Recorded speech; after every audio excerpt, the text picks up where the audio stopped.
જય Jinendra, welcome to Sanjay કપૂર ખજાના. હું છું અમીષા. આજે હું આપ સૌ માટે લાવી છું જૈન રેસિપીનો ખજાનો.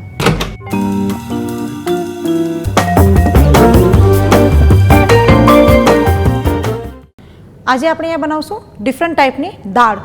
નોર્મલી આપણા ગુજરાતીના ઘરમાં સૌથી વધારે તુવેરની દાળ તો બનતી જ હોય છે, પણ આજે આપણે અહીંયા પંચકુટી દાળ બનાવશું, જેમાં 5 ટાઈપની દાળ છે જે ખૂબ જ હેલ્ધી પ્રોટીનયુક્ત હોય છે.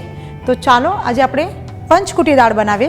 જેની માટે સામગ્રીમાં આપણને લાગશે ચણાની દાળ, અડદની દાળ, મગની દાળ, તુવેરની દાળ, વાલની દાળ, બારીક ચોપ કરેલા ટામેટાં, બારીક સુધારેલા લીલા મરચાં, કડી પત્તા, હિંગ પાવડર, હળદર પાવડર, લાલ મરચું પાવડર, ધાણા જીરું, સ્વાદ પ્રમાણે મીઠું, કોકમ, બારીક સુધારેલી કોથમીર, વઘાર માટે રાઈ, વઘાર માટે જીરું, ઓઇલ. આપણે સવારથી આ દાળ પલાળી રાખી છે, તો પહેલાં આપણે એને કુકરમાં બાફી લઈએ. ચણાની દાળ, અડદની દાળ નાખશું, મગની દાળ નાખશું, તુવેરની દાળ નાખશું. હવે આપણે એની અંદર વાલની દાળ નાખશું. તમે ચાહો તો મસૂરની દાળ પણ એમાં નાખી શકો છો. હવે આપણે એની અંદર પાણી નાખી દઈશું. એની અંદર આપણે હલકી મસ્તી હળદર નાખીને એને ચડાવશું. થોડું મીઠું પણ આપણે સ્વાદ પ્રમાણે એમાં નાખી દઈશું. 2 થી 3 સીટી આપણે દાળની વગાડશું.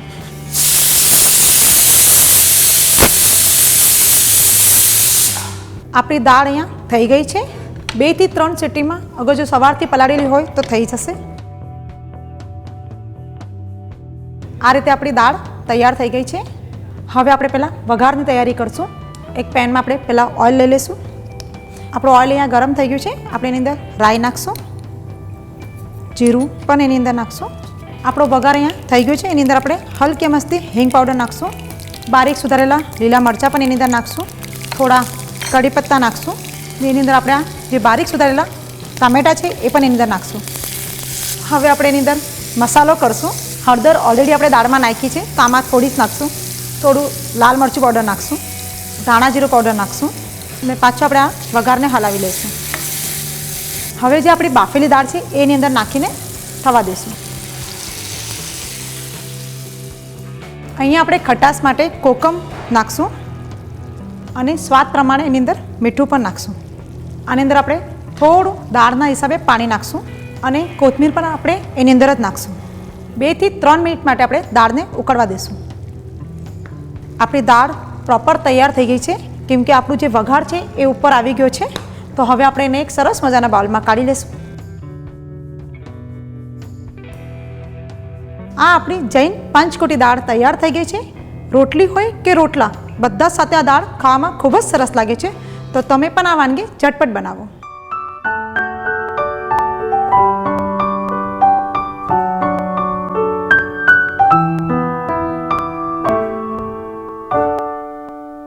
આપ સૌને જો અમારી રેસિપીઝ પસંદ છે તો અમારા ચેનલ પર સબસ્ક્રાઈબ કરો અને અમારા સાથે જોડાઈને રહો. Happy cooking.